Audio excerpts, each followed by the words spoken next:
Alors voilà ce qui me répond l'homme influent qui parraine Caroline Fourest.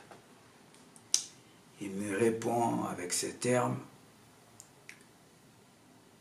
en quelque sorte, c'est à prendre ou à laisser.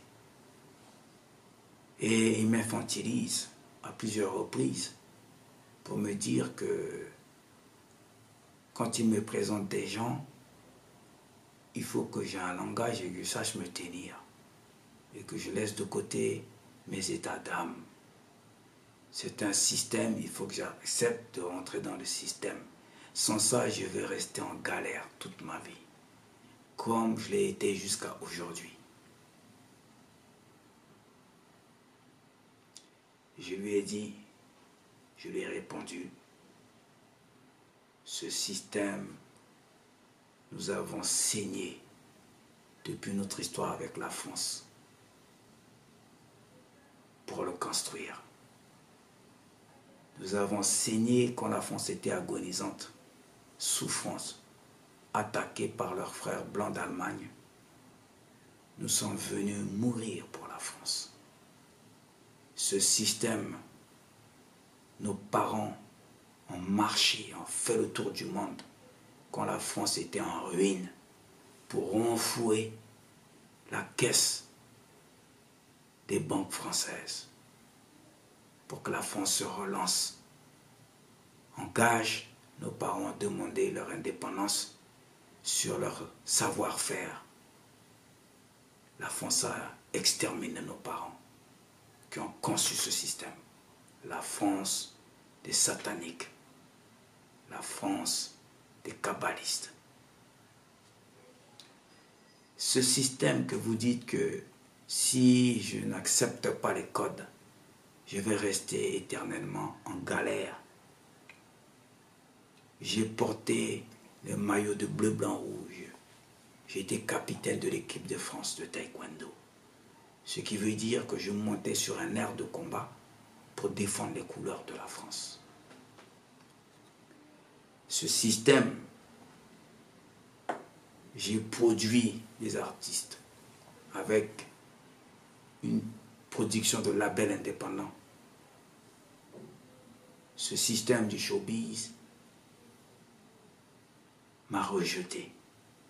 Et si vous êtes à la base, si vous représentez ce système, et vous me dites aujourd'hui que je vais rester en galère si je n'intègre pas et que je n'accepte pas les codes,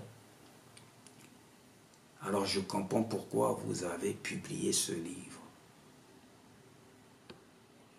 qui est un blasphème au nom de ce que je représente, les inconnus de la République qui se sont battus contre le monstre qui est décrit ici, qui est assimilé au monstre du Ku Klux Klan, c'est-à-dire Soral d'égalité et réconciliation. C'est personne d'autre que mon clan que je représente. Je représente l'emblème, le symbole des Black Dragon Section Kamikaze qui ont démantelé ce réseau de fachos anti-juifs. Il faut savoir que ce système était numéro 1 sur la toile, sur les réseaux. 33 millions d'abonnés avec un parti politique en vue, anti-sioniste, financé par l'Iran et la Russie. Ce système avait une recette mensuelle environ 400 000 euros. Ce système a été conçu, organisé, scénarisé par la personne qui est l'auteur de ce livre. C'est-à-dire Thomas Enland, alias Thomas Bonne, alias Mathias Cardet.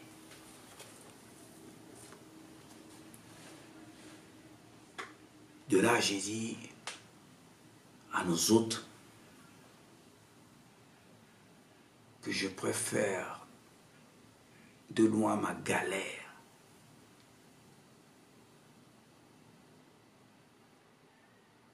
que de me soumettre et de devenir un prostitué dans votre opulence.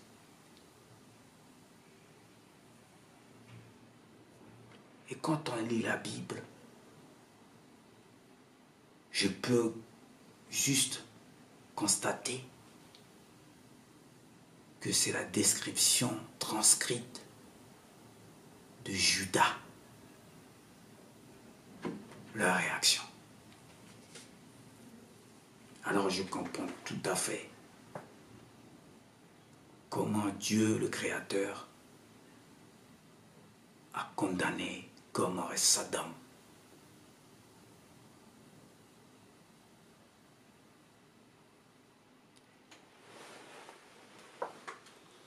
Ça me soulage, au nom des miens, d'être devant ce caméra, produit par mon frère, un jeune frère.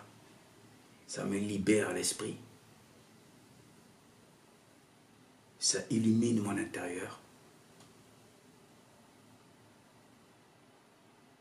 Ça me permet d'être en paix avec mes êtres invisibles et visibles.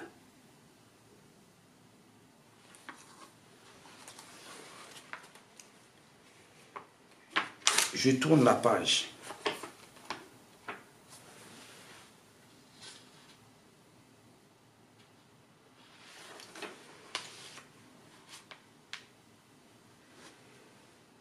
À la page 13, c'est-à-dire qu'on n'a pas besoin d'aller très loin dans le livre, il est écrit, deux points,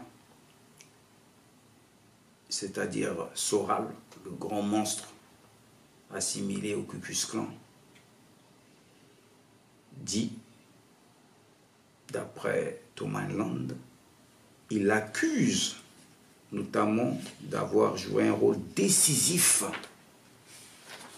Il accuse donc Thomas Land d'avoir joué un rôle décisif dans l'affaire Binti, le scandale qui a brisé son projet de parti politique. En réalité, ce sont les SMS racistes et le harcèlement d'une jeune mannequin noire qui l'ont coupé de son public noir. Vous verrez que Thomas Land a bien joué un rôle dans ces révélations, très embarrassantes pour Soral. Le tort qu'il a causé à son mouvement est indéniable et plaide pour lui.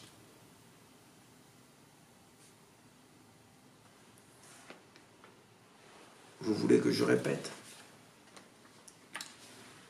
Il accuse notamment d'avoir joué un rôle décisif dans l'affaire Binti, le scandale qui a brisé son projet de parti. En réalité, ce sont les SMS racistes et le harcèlement d'une jeune mannequin noire qui l'ont coupé de son public. Mais vous verrez que Thomas Land a joué un rôle dans ces révélations très embarrassantes pour Soral. Le tort qu'il a causé à son mouvement est indéniable et plaide pour lui.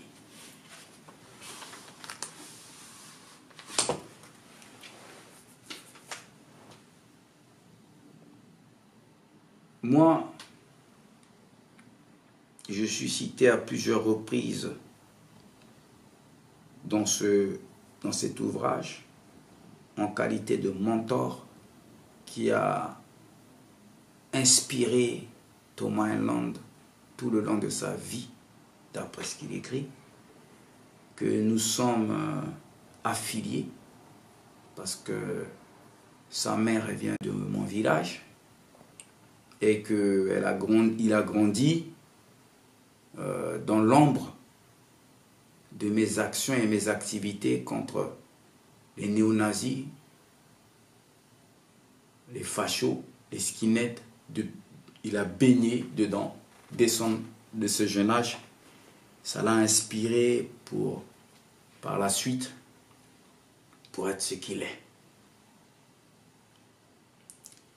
Je revois Thomas Enland en 2020, 1 juillet 2020. Il me présente un de ses frères d'armes, d'après ses mots, qui se nomme Nono. Dans le livre, c'est Antoine. Nono, en réalité, c'est Noël Dubus, qui est mis en examen dans l'affaire de financement et d'intimidation des témoins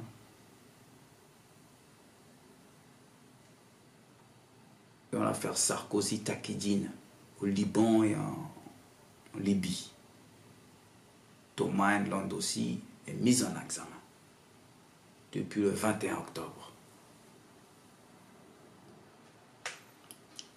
En juillet 2020, Thomas Enland, je le revois, et me vend un fonds de financement de 50 milliards de dollars pour la République centrafricaine. C'est un fonds de financement américain. Noël Dubus, quand je le rencontre, il roule dans un véhicule d'ambassade des États-Unis avec un insigne d'appartenance et d'immunité américaine. Noël Dubus me confie qu'il était un ancien indique travaillant pour les services secrets pour la France. Notamment, il était le porte-valise des financements des rébellions en Afrique. Noël Dubus, pour me convaincre, me montre ses photos en compagnie des chefs rebelles centrafricains. Et qu'aujourd'hui, c'est-à-dire que dès lors qu'il est venu me voir, il m'apprend que la France l'a trahi, comme la France a trahi les Africains depuis toujours. Alors, il a basculé. Maintenant, il travaille pour les Américains. Et que tous ces secrets pour les services rendus au service secret français, il a déjà mis ça en placement, en gage, chez des journalistes du monde. Et il a vendu ça aussi aux Américains.